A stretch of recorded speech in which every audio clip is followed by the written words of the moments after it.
A principios del siglo XX el juego de azar estaba mal visto en Europa. Uno de los últimos gobiernos del reinado de Alfonso XIII, el del liberal García Prieto, decretó en diciembre de 1922 el cierre de todos los pequeños garitos, pero no de todos los garitos.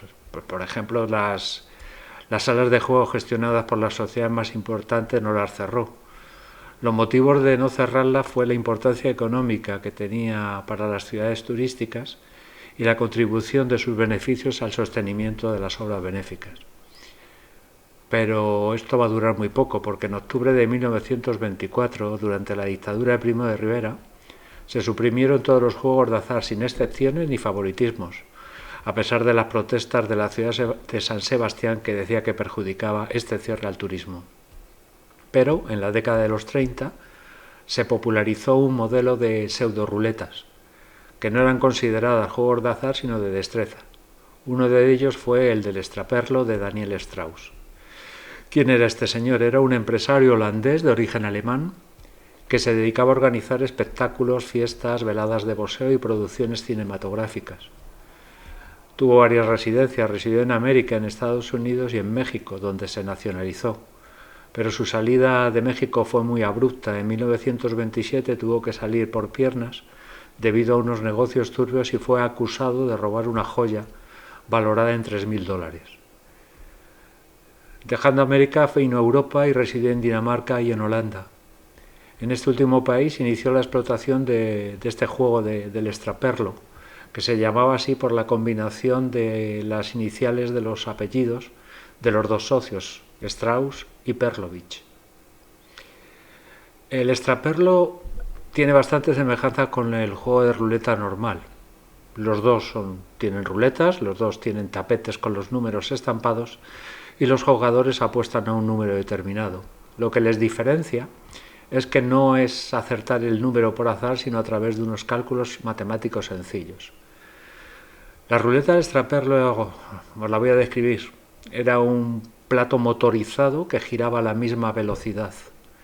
En la parte inferior y en su costada estaban los números del 1 al 36 y entre el principio y el final estaba el número 0. Todos los números estaban de forma correlativa. En el plato había 4 puntos equidistantes señaladas con un puente metálico y sobre la superficie del plato una guía metálica en forma de S que era por donde circulaba la bola. Dicha bola era propulsada por un dispositivo mecánico en sentido contrario al giro del plato y siempre tardaba el mismo tiempo en recorrer la guía metálica. La mecánica para apostar podemos explicarla de la siguiente manera. Habría una tirada que sería de observación, donde el apostador toma un puente metálico de los 4 que hay como referencia y se fija en el número al paso de la bola por dicha referencia. El cálculo que hacía era el siguiente.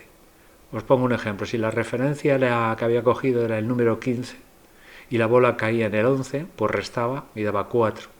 En la próxima jugada, si por la referencia pasaba por el número 25, él debía apostar al número 24, realizando la resta de los 4.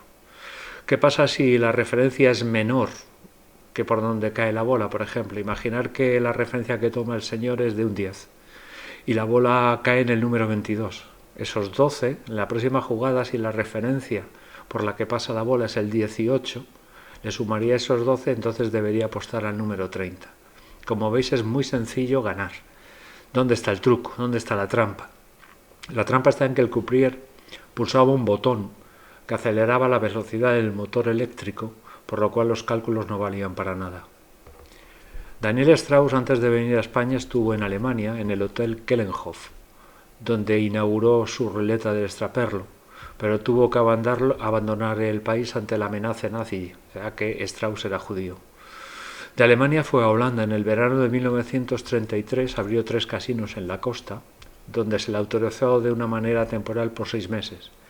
Funcionó muy bien, pero fueron cerrados los 3 casinos por la policía sin previo aviso, ya que se descubrió el fraude. Ya vemos a Daniel Strauss que después de su aventura en Alemania y Holanda decide venir a España. El primer lugar al que vino fue Barcelona en febrero de 1934. No va a tener ningún problema, Primero porque tiene pasaporte mexicano y además habla español. Su primer contacto en España fue Hugo Cyril Baruch. Este señor era un judío alemán que a los 16 años emigró a los Estados Unidos y fue guardaespaldas ni más ni menos que de Al Capone. Era conocido allí como Jack Bilbo. Fue encarcelado en 1961 y abandonó Estados Unidos, marchando a Europa. Vivió en Londres y en Berlín, donde participó en los comités antifascistas, y en 1933 decidió residir en Sitges, donde abrió un bar. Cuando contactó Hugo Cyril con Daniel Strauss, le aconsejó que actuara con prudencia y que se presentara a los medios de comunicación, a la clase política y a los empresarios como un extranjero que quería contribuir a la promoción del turismo en Cataluña. En esas fechas, el Ayuntamiento de Barcelona estaba estudiando el aprovechamiento de los pabellones de la Exposición Universal de 1929, con el objetivo de instalar un centro deportivo, campos de golf, tenis, piscinas y locales. Daniel Strauss vio la oportunidad y presentó una oferta, que fue desechada por las autoridades. Otra forma de darse a conocer en la ciudad condal fue asociarse con Joaquín Gasa, que era un promotor de boxeo y productor teatral, y realizaron un combate amistoso de pesos pesados entre Uzkudun y Max Schrelding, que era el ex campeón del mundo. Empezaron a promocionarlo y el 26 de abril de 1934 fue recibido por el alcalde de Barcelona, Carles Pi i Sunyer, y dio un banquete para 50 personas donde asistió la florinata de la sociedad catalana. En vísperas del combate, Daniel Strauss quiso realizar una entrevista con el presidente de la Generalitat y el alcalde de Barcelona para hacerles una demostración de su juego en el Hotel Terramar de Sitges. El presidente Companys declinó la invitación tras haberse informado de los antecedentes un poco oscuros de Daniel Strauss. El combate fue un fracaso. Se realizó el 13 de mayo de 1934. Digo que fue un desastre económico, ya que los ingresos de la taquilla no cubrieron la bolsa para pagar a los dos púgiles. Deja Barcelona tras tener un contacto facilitado por Joaquín Gasa con el subsecretario de Marina Joan Pi i Pont.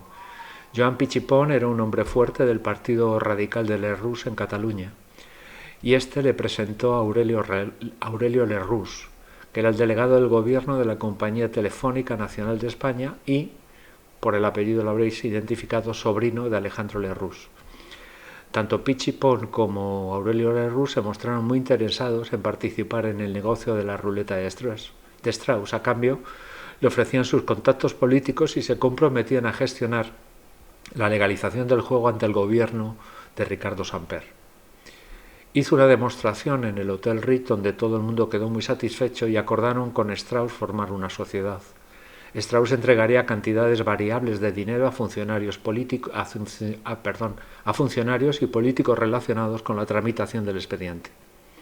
La sociedad se fue ampliando. En ella entró Joaquín Gasa, Paulín Uzkudun, Miguel Galante, que tenía buenos contactos en el Ministerio de Gobernación, y el periodista Santiago Vinardell, que estaría encargado de divulgar las bondades del juego. El 25 de mayo de 1934 se firmó un contrato en las oficinas de Pi i Pont en Barcelona, donde el 50% de los beneficios serían para Strauss, de ellos repartiría el 5% para Joaquín Gasa y Uzkudun, y el otro 50% sería para Pi i Pont y Aurelio Lerroux, que repartirían un 5% a Miguel Galante y a Vinardell.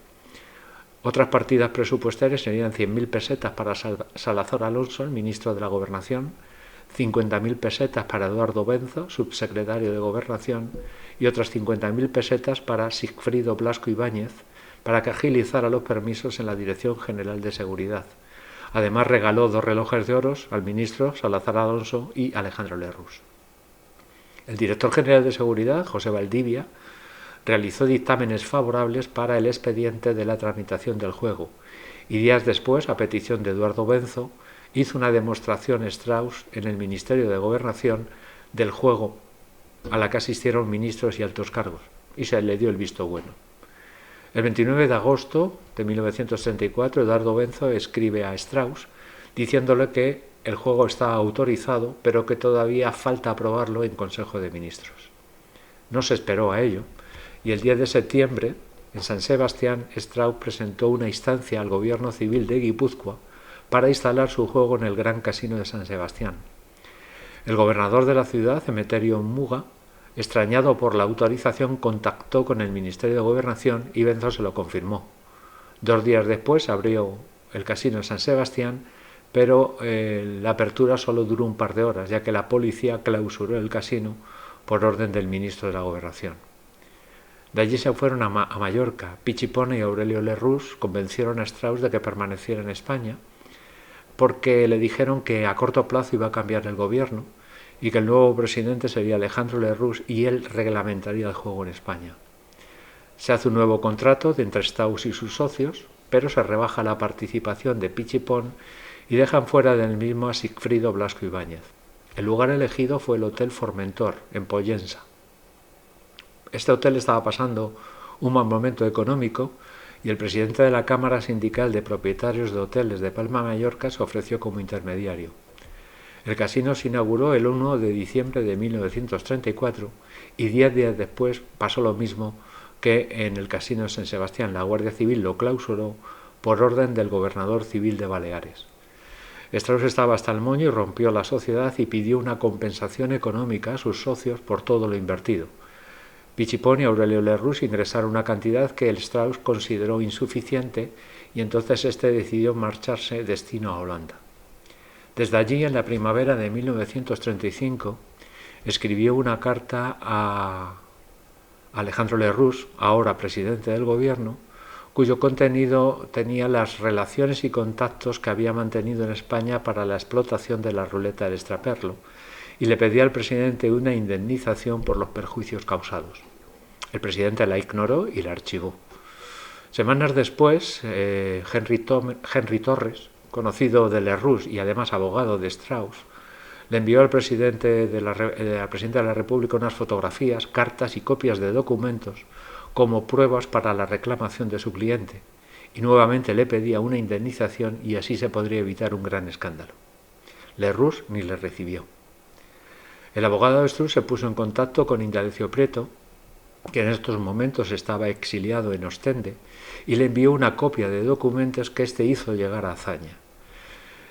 Azaña e Indalecio Prieto se vieron en Ostende. Azaña tenía el pretexto de visitar la Exposición Internacional de Bruselas y se reunieron para planear qué hacer con dicha información. Estos aconsejaron a Strauss que enviara la documentación al presidente de la República, Niceto Alcalá Zamora. Este la documentación la tuvo en sus manos durante un mes. Ahora el gobierno ya no estaba presidido por Alejandro Lerroux, sino por Chapa Prieta, pero Lerroux era ministro de Estado. El gobierno pasó la documentación a la Fiscalía al día siguiente de recibirla y acordó no dar publicidad a la denuncia de Strauss. Pero rápidamente cambiaría de opinión porque le llegó una información confidencial al Consejo de Ministros de que Azaña utilizaría dicha documentación en un mitin el 18 de octubre de 1935. Se da una nota en la prensa para desactivar todas las intenciones de Azaña. Lo curioso es que Azaña no habló nada en dicho mitin sobre el escándalo de la ruleta de Strauss. 4 días después de la nota de prensa, en las Cortes empezó a debatir el asunto del extraperlo. Se tomó la decisión de crear una comisión de investigación formada por 21 miembros, donde estaban representados todos los partidos. El 28 de octubre de 1935, dicha comisión sacó a la luz un dictamen donde decía que la denuncia era cierta y que se daba órdenes para abrir una investigación a fondo por los órganos judiciales pertinentes. 1 hora después, antes de la presentación en Cortes, el Consejo de Ministros debatió el cese de los cargos oficiales de las personas que aparecían inculpadas en el dictamen. La exigencia fue del ministro de la CEDA, Luis Lucía, que decía que si esto no se realizaba amenazaba con dimitir. Fueron destituidos todos excepto los ministros Lerroux y Juan José Rocha, que decidieron que lo harían después del debate en Cortes.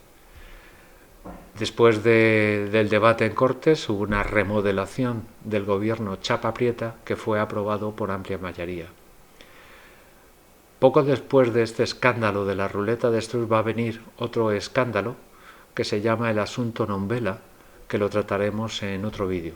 Ambos escándalos darían al traste con la vida política de Alejandro Lerroux.